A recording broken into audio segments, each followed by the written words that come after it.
नमस्कार, मी मंदाकिनी गुराव. मी माझ्या YouTube channel ज्योत इंडियामध्ये तुमचं स्वागत करते. अवधूत चिंतनची गुरुदेव दत्त श्री स्वामी समर्थ. आजचा जो हा व्हिडिओ आहे, या व्हिडिओमध्ये मी तुम्हाला कार्तिकी एकादशी विषयीची माहिती देणार आहे. ती माहिती देण्यापूर्वी इथे एक मी तुम्हाला सांगू इच्छिते, आपली जी ही ज्योत इंडियाची यूट्यूब फॅमिली आहे ना, त्या आपल्या ज्योत इंडियाच्या यूट्यूब फॅमिलीनं 200 सबस्क्रायबरचा टप्पा पार केलेला आहे. त्यामुळे मी तुम्हा सर्वांची खूप खूप ऋणी आहे आणि मला माहिती आहे पुढचा टप्पा आपण असाच पार करणार आहे. कारण बघा, ज्योत इंडियाच्या या यूट्यूब चॅनेलवर आपल्याला आध्यात्मिक, सकारात्मक आणि चांगलेच विचार पाहायला मिळत असते.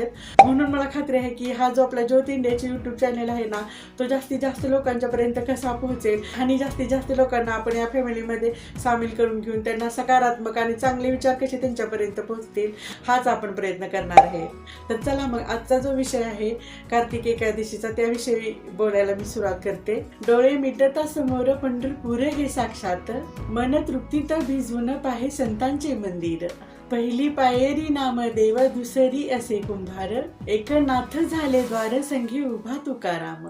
जना मुक्ताई बहिणा झाल्या तुळशीच्या माळा, वर कळस झळाळे सोनियाचा साक्षात दिवा. बघा, आषाढी एकादशी प्रमाणेच कार्तिक एकादशीलाही वारकरी लोक जे आहेत ना, ते टाळ मृदुंगाच्या गजरामध्ये, विठ्ठल नामाच्या नामस्मरणामध्ये तल्लीन होऊन विठुरायाच्या चरणी आपली वारी पोहोचवण्यासाठी वारकरी लोक येत असतात. आणि खूप लांब लांबून कार्तिक एकादशीच्या दिवशी असे वारकरी लोक ज्यावेळी येत असते, त्यावेळी मंदिराभोवतीचा जर आपण परिसर बघितला ना, तर त्या मंदिराभोवतीच्या परिसरामध्ये जणू काही उत्सवच साजरी होत असतो असं चित्र आपल्याला पाहायला मिळतं. प्रत्येक जण, अगदी लहानांपासून मोठ्यांपर्यंत, प्रत्येकाला आदरानं माऊली माऊली असं म्हणत असतो. म्हणजेच काय, तर प्रत्येक जण आपल्याप्रमाणे पुढच्याच्या मध्येही विठुरायाचंच रूप बघत असतोय. यालाच आपल्या हिंदू धर्म संस्कृतीमध्ये वारकरी संप्रदायाचा वारसा चालवायचा असं म्हटलं जातं. बघा, आपल्या प्रत्येकाच्या घरामध्ये एकादशीचं हे व्रत करणारा एकतरी सदस्य असतोय. काही काहींच्या घरामध्ये तर पूर्णच्या पूर्ण अख्खच्या अख्खं कुटुंब हे एकादशीचं व्रत करत असतं. माझ्याही घरामध्ये आम्ही सर्वजण एकादशीचं व्रत करत असतो. पण काहींच्या घरामध्ये आषाढी आणि कार्तिक एकादशी केली जाते. बघा, ज्यांना कुणाला पंधरवड्याची एकादशी करायला जमत नाही ना, ते आवर्जून वर्षातून ह्या 2 एकादशा तर करतात, जसं की आषाढी एकादशी आणि कार्तिक एकादशी. आणि प्रत्येक जण काय करत असतोय, आपण जे एकादशीचं व्रत करतोय त्या एकादशीच्या व्रताचं आपल्याला फळ मिळावं म्हणून प्रत्येक जण काय करत असतोय, आषाढी आणि कार्तिक एकादशीला विठुरायाच्या चरणी जाऊन आपला माथा टेकवत असतोय. बघा, आपण हे एकादशीचं व्रत करतो आणि एकादशीचं व्रत केल्यानंतर ज्यावेळी आपण हे असं पंढरपूरला जातो आणि पंढरपूरला गेल्यानंतर ज्यावेळेस आपण ती विठुरायाची सावळी मूर्ती आपल्या डोळ्यांनी पाहतो आणि ज्यावेळेस आपण ते चरणावरती त्यांच्या डोकं ठेवतो ना, त्यावेळी जणू काय आपल्याला स्वर्गच मिळालेलं आहे असं आपल्याला वाटत असतं. आपल्याला प्रत्येकाला त्यांच्या त्या चरणांच्यावरून आणि त्यांच्या त्या पावलांवरून कधीही डोकं आपण उचलू नये असंच आपल्याला वाटत असतं. आणि हा जो काळ, वेळ आहे ना, भूत, वर्तमान आणि भविष्य काळ आहे ना, तो असाच थांबावा आणि असंच आपण विठुरायाच्या चरणी तल्लीन होऊन असंच आपण त्यांच्या पायावरती डोकं ठेवावं असंच आपल्या प्रत्येकाला वाटत असते. कारण बघा, ही जी आपली विठू माऊली आहे ना, ही अख्ख्या जगाची माऊली म्हणून विठू माऊलीला ओळखलं जातं. म्हणून आजच्या या कार्तिक एकादशीच्या दिवशी प्रत्येक जण आपली वारी पोहोचवण्यासाठी श्री क्षेत्र पंढरपूर येथे विठुरायाच्या नामस्मरणामध्ये तल्लीन होऊन भक्तिभावाने नतमस्तक होण्यासाठी येत असतो.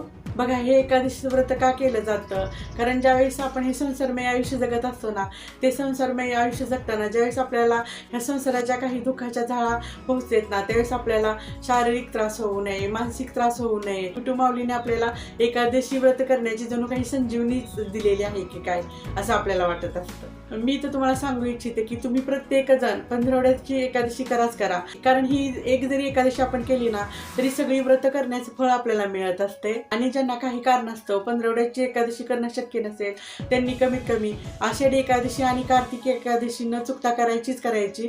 कारण जर का आपण हे असं एकादशीचं व्रत केलं ना, तर आपल्याला पांडुरंग श्रीहरी विठू माऊली बरोबरच श्रीहरी विष्णूंचीही उपासना केल्याचं फळ मिळत असतं. कारण श्रीहरी पांडुरंग हे श्रीहरी विष्णूंचेच अवतार आहेत. बघा, प्रत्येक महिन्यामध्ये 2 पंधरवडे असतात. एक पंधरवडा असतो शुक्ल पक्ष आणि दुसरा पंधरवडा असतो कृष्ण पक्ष. आणि त्या पंधरवड्याच्या प्रत्येक तिथीतील 11व्या तिथीला एकादशी असे म्हणतात. आणि या एकादशीमध्ये आषाढी एकादशीला आणि कार्तिक एकादशीला विशेष असं महत्व आहे. आषाढी एकादशीला श्रीहरी भगवान विष्णू झोपी जातात म्हणून त्या एकादशीला देवशयनी एकादशी असे म्हणतात. आषाढी शुद्ध एकादशीला झोपी गेलेले श्रीहरी भगवान विष्णू कार्तिकी शुद्ध एकादशीला जागे होतात म्हणून त्या एकादशीला प्रबोधिनी एकादशी म्हणतात. पूर्वीची अशी एक कथा आहे, ती अशी सांगण्यात येते की कर्मयोग्यांना मार्ग दाखवण्यासाठी या 4 महिन्याच्या कालावधीमध्ये भगवान श्री हरी विष्णू झोपी जात असतात. या 4 महिन्याच्या कालावधीलाच आपल्या सिंधू धर्म संस्कृतीमध्ये चातुर्मास असं म्हटलं जातं. तुम्हीच विचार करा, जर असे देव झोपी गेले तर या सृष्टीचा व्यवहार कसा बरं चालणार? खरंच या सृष्टीचा व्यवहार चालणार आहे का? नाही ना. प्रत्येक जो भक्त आहे ना, तो देवाच्या नामस्मरणामध्ये तल्लीन झालेला असतो. देवाचे आभार मानत असतो की हे देवा, हे सगळं जे मला मिळाले ना ते तुझ्यामुळेच मला मिळालेलं आहे. म्हणून तो जो भक्त आहे ना, देवाचं नामस्मरण करता करता कधीही थकत नाही. आणि जर काही देव आपल्या भक्ताला म्हणत असतोय, अरे मला तर माहीतच नाही हे असं कसं झालं, मी तर 4 महिने झोपी गेलेलो होतो. आणि जे काही वैभव आहे, सुख समृद्धी आहे, ते जे काही तुला मिळाले ना ते तुझ्या कामामुळे मिळालेलं आहे, ते तुझ्या कर्तव्यामुळं मिळालेलं आहे, ते तुझ्या कर्माचंच फळ तुला मिळालेलं आहे, असं जणू काही देव आपल्या भक्ताला सांगत असतो. तर बघा ना, काम करते वेळी सतत जागृत राहणे, फळ देते वेळी झोपी जाण्याचं नाटक करणे, यापेक्षा हृदयाची महान विशालता असू शकते का? श्रीहरी विष्णूंच्या प्रमाणच श्रीहरी विठ्ठलांच्या मुखावरही तो प्रेम, आपुलकीचा, आदराचा जो भाव आहे ना, तो जणू काही भक्तांना आपल्या जवळ खेचूनच घेत असतो. विठू माऊलीच्या रूपाचे जे वर्णन आहे ते अनेक साधू संतांनी केलेलं आहे. तर ही आषाढी एकादशीची ही सुंदर माहिती आहे ना, जी मला लहानपणापासून सांगण्यात आलेली आहे, ती मी तुम्हाला सांगितली. पुढे मी तुम्हाला सांगेन की हा एकादशीचं व्रत का केलं जातं. तर बघा, उप म्हणजे जवळ आणि वास म्हणजे असणे, म्हणजेच देवाच्या जवळ असणे म्हणजे उपवास, म्हणजे देवाचं जास्तीत जास्त नामस्मरण करणे, देवाच्या भक्तीमध्ये जास्तीत जास्त तल्लीन होणे. म्हणजेच काय, तर एकादशीचं व्रत का केलं जातं बरं? तर एकादशीच्या व्रताच्या दिवशी जास्तीत जास्त आपण देवाच्या जवळ राहावं, जास्तीत जास्त आपण देवाचं नामस्मरण करावं, जास्तीत जास्त आपण भक्तीमध्ये तल्लीन व्हावं, म्हणून हा एकादशीचा उपवास केला जातो. बघा, एकादशीच्या उपवासा दिवशी विविध सेवाही केल्या जातात. त्या सेवांमध्ये बघा, तुळशीपत्राला खूप असं महत्त्व आहे. कारण बघा, श्रीहरी विष्णूंबरोबरच श्रीहरी विठ्ठलांनाही तुळस खूप प्रिय आहे. म्हणून जो कोणी एकादशीच्या या दिवशी श्रीहरी विष्णूंबरोबरच श्रीहरी विठ्ठलांना तुळस अर्पण करतो, त्यांचं सर्व पातक नाहीसं होतं. त्याचबरोबर या दिवशी विष्णू सहस्रनामावली पण म्हणायची असते. त्याचबरोबर या दिवशी पांडुरंग अष्टकम पण म्हणायचं असतं. त्याचबरोबर या दिवशी आपल्या देवाऱ्यामध्ये जी विठ्ठल रुक्मिणीची मूर्ती आहे, जी श्रीकृष्णांची मूर्ती आहे, तिला पण दह्या दुधानं आंघोळ घालायची, पंचामृतानं आंघोळ घालायची, अभिषेक करायची, षोडशोपचारी पूजा करायची. त्याचबरोबर या दिवशी पुरुष सूक्ताचं पठणही केलं जातं. त्याचबरोबर या दिवशी हरिपाठी केला जातो. या विविध सेवांच्या बरोबर श्री समर्थ नामांचा पण या दिवशी जप केला जातो. त्याचबरोबर या दिवशी जर का आपण गीतेचा 15वा अध्याय ऐकला किंवा जर वाचला तर त्याचं विशेष फळ हे आपल्याला मिळत असतं. त्याचबरोबर या दिवशी श्री महालक्ष्मीचा मंत्र जप पण करतात. बघा, हे असं एकादशीचं व्रत केल्यामुळं, भजन कीर्तन केल्यामुळं, नामस्मरण केल्यामुळं, देवाचे गुणगान गायल्यामुळं काय होत असते बरं? आपले जे शरीर असते ना, ते शरीर निरोगी राहत असतं. आपलं मन असते ते मन आपलं शुद्ध होत असतं, पवित्र होत असतं. आपल्या मनामध्ये चांगले विचार येत असते. आणि असं एकादशीचं व्रत केल्यामुळं, देवाचं नामस्मरण केल्यामुळं जे आपले घरातले सदस्य आहेत ना, त्या आपल्या बरोबर त्या सदस्यांचंही मन जे आहे ना, ते मन आहे आनंदी राहत असतं, सकारात्मक राहत असतं. प्रत्येक नवनवीन मार्ग आपल्याला मिळत असते, आपली प्रगती होत असते, आपली भरभराटी होत असते.